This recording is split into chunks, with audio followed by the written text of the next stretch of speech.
पढ़ाई स्टार्ट करने से पहले अगर हम लोग सेमेस्टर के सिलेबस को अच्छे से समझ लें तो हम लोगों को फ्यूचर में स्ट्रेटेजी बनाने में बहुत सुविधा होगी। इसलिए हम लोग सबसे पहले क्या कर रहे हैं, सिलेबस और सब्जेक्ट को कैटेगराइज करके अच्छे से समझ लेते हैं। सबसे बड़ा फायदा इसमें आपको ये होगा कि अगर आपका माइंड सेट रहेगा कि हमारा इस तरीके से सिलेबस चलने वाला है तो आपको अपने प्लानिंग बनाने में, अपने स्ट्रेटेजी बनाने में बहुत सुविधा होगी। तो सब्जेक्ट के बारे में तो आप लोग जान चुके होंगे, कॉलेजेस भी बहुत सारे स्टार्ट हो गया है। तो कॉलेज वगैरह स्टार्ट होने से क्या होता है कि हम लोग कॉलेजेस में जो भी सर बताते हैं, टीचर्स मैम बताते हैं, तो उससे हम लोग सिलेबस और सब्जेक्ट के बारे में जान जाते हैं। फिर भी एक 5 मिनट का ओवरव्यू मैं अपनी तरफ से आपको दे देता हूं। सेमेस्टर 2 में जो हम लोगों का सिस्टम रहेगा वो 20 मार्क्स इंटरनल एग्जाम, जिसको हम लोग इंटरनल असेसमेंट बोलते हैं, और 80 मार्क्स हमारा सेमेस्टर एंड एग्जाम के रूप में होता है। ये 20 मार्क्स का जो इंटरनल प्रोसेस है वो आप लोग सेमेस्टर 1 में भी देख के आ चुके हो, जिसमें कॉलेज वाला 10 मार्क्स अटेंडेंस के लिए रख देते हैं, बोलते हैं कि आपका अटेंडेंस पूरा होगा तो उसके लिए आपको ये मार्क्स मिलेंगे, और 10 मार्क्स रखा जाता है इंटरनल टेस्ट और एग्जाम्स के लिए। या कहीं कहीं किसी किसी कॉलेज में 20 मार्क्स का वो लोग पूरा एग्जाम ही ले लेते हैं। तो जो भी प्रोसेस हो ये कॉलेज के हाथ में रहेगा और कॉलेज वाला आपको बताएगा कि ये 20 मार्क्स वो किस तरीके से आपको प्रोवाइड करेंगे। सेकेंड जो पार्ट है 80 मार्क्स का सेमेस्टर एंड एग्जामिनेशन, जिसको हम लोग बोलते हैं, उसके लिए हम लोग किस तरीके से प्रिपरेशन करेंगे। सब्जेक्ट हमारा 4 रहेगा और इन चारों का अलग अलग क्या क्या टॉपिक होगा वो भी मैं एक एक करके डिस्कस कर दूंगा। सबसे पहला हम लोगों का सब्जेक्ट है cost and management accounting 1।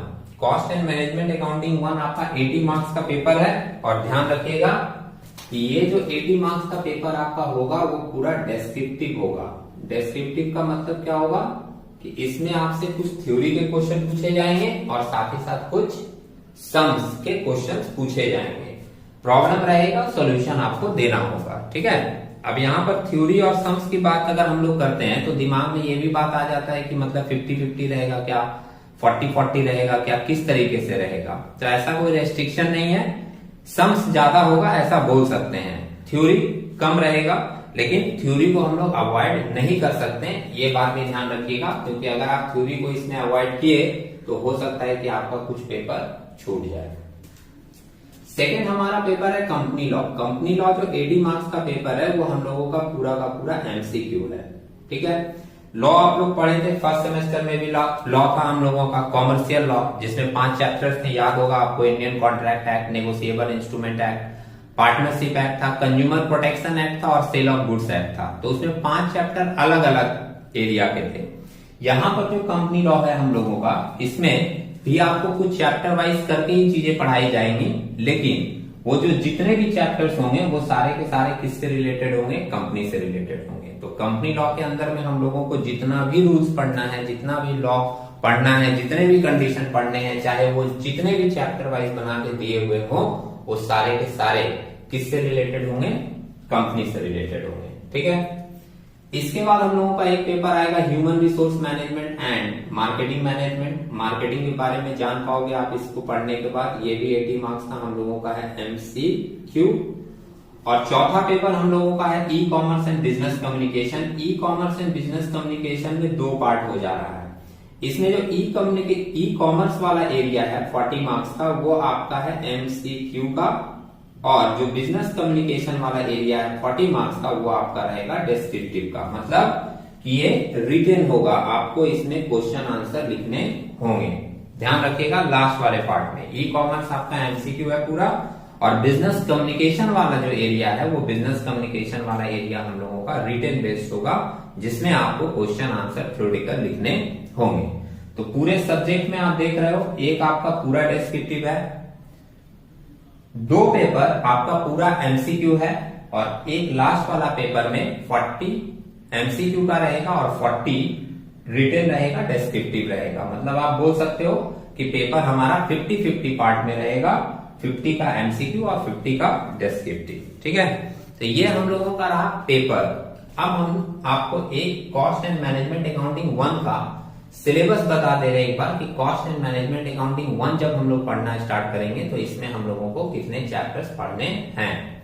Cost and management accounting 1। और एक बात और ध्यान रखिएगा, आप बार बार देख रहे हो कॉस्ट एंड मैनेजमेंट अकाउंटिंग 1 लिखा है, इसका मतलब ये 2 भी होगा। और ये 2 कब होगा, जब आप सेम 4 में जाओगे तो सेम 4 में आपको कॉस्ट एंड मैनेजमेंट अकाउंटिंग 2 पढ़ने को मिलेगा। तो इस बार अगर हम लोग अच्छे से पढ़े रहेंगे तो सेम 4 में जब कॉस्ट एंड मैनेजमेंट अकाउंटिंग 2 मिलेगा तो उस समय कम से कम मन में ये नहीं आएगा कि हाँ कॉस्ट है, टफ होगा, या कॉस्ट में क्या होता है पता नहीं है। कम से कम हम लोगों को इसका एक ग्राउंड तैयार मिलेगा अगर हम लोग अच्छे से सेकेंड सेमेस्टर में पढ़कर आगे जाते हैं तो कॉस्ट एंड मैनेजमेंट अकाउंटिंग 1 के अंदर में हम लोगों को 9 चैप्टर पढ़ने हैं।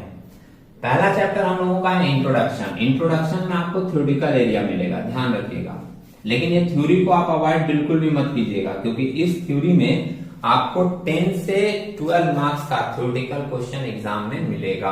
अगर आप इस थ्योरेटिकल पार्ट को अवॉइड करते हो, जैसे बहुत सारा बच्चा लोग होता है ना, तो थ्योरी पढ़ने में मन नहीं लगता है, बोरिंग लगता है, नींद आता है, कौन पढ़ेगा, पढ़ लेंगे, लास्ट में देख लेंगे, वहीं अरेंज कर लेंगे, ये सब जो थॉट आती है ना वो आप ला सकते हो। लेकिन ध्यान रखिएगा कि अगर आप इसको अवॉइड करते हो, इस पेपर को, मतलब इस फर्स्ट वाले चैप्टर को, तो फिर आपका एग्जाम में कुछ क्वेश्चन जरूर छूटेगा, क्योंकि उससे कंपलसरी कुछ क्वेश्चन एग्जाम में दिए जाते हैं।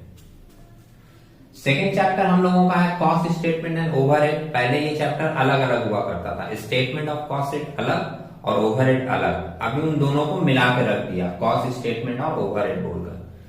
तीसरा चैप्टर हम लोगों का है कॉस्ट बुक कीपिंग। चौथा है मटेरियल।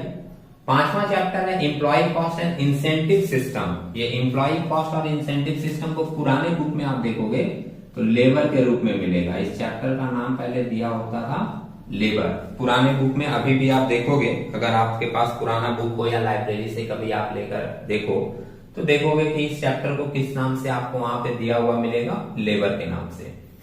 6 नंबर चैप्टर हम लोगों का कॉस्टिंग मेथड स्टार्ट होता है। कॉस्टिंग मेथड में हम लोग सबसे पहले कॉन्ट्रैक्ट कॉस्टिंग पढ़ते हैं। इसके बाद 7 नंबर में कॉस्टिंग मेथड है सर्विस कॉस्टिंग।